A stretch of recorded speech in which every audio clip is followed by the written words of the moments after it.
വിവാഹം നടക്കുന്നില്ല. ജ്യോതിഷിയെ പോയി കണ്ടപ്പോൾ ജ്യോതിഷി പറഞ്ഞു, ജാതകത്തിൽ വലിയൊരു പ്രശ്നമുണ്ട്, നിനക്ക് 2 വിവാഹം കഴിക്കാനാണ് യോഗം. അപ്പോൾ അതുകൊണ്ട് ഈ പ്രശ്നം മാറ്റാൻ നീ ആദ്യം ഒരു ആടിനെ വിവാഹം കഴിക്കണം. യുവാവ് ആടിനെ പോയി വിവാഹം കഴിച്ചു, തൻ്റെ ജാതകത്തിലുള്ള പ്രശ്നമെല്ലാം മാറ്റി.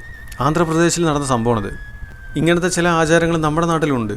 ആടിനെയല്ല, വാഴയെ വിവാഹം കഴിക്കുന്ന ചടങ്ങുകളുണ്ട്. അതുപോലെ മറ്റൊരു ദോഷം, ചൊവ്വ ഗ്രഹത്തിന്, ഭൂമിയുടെ തൊട്ടടുത്ത് കിടക്കുന്ന ഗ്രഹമായ ചൊവ്വയ്ക്ക് ഇന്ത്യയിലുള്ള മനുഷ്യരുടെ വിവാഹം മുടക്കാനുള്ള ശക്തിയുണ്ട്, കഴിവുണ്ട് എന്നുള്ള കാര്യം ഇന്ത്യയിലുള്ള ജ്യോതിഷിമാർക്ക് അറിയാം. പക്ഷേ നാസയിലുള്ള സയൻറ്റിസ്റ്റുകൾക്ക് അറിയില്ല. സയൻറ്റിസ്റ്റുകൾ എത്ര പരിശ്രമിച്ചിട്ടും അവർക്ക് അതിൻ്റെ ടെക്നിക്ക് മനസ്സിലായിട്ടില്ല. ക്യൂരിയോസിറ്റി റോവറൊക്കെ അവിടെ വിട്ടിട്ടുണ്ട്, പക്ഷേ എന്നിട്ടും മനസ്സിലായിട്ടില്ല എന്നുള്ളതാണ് എനിക്ക്.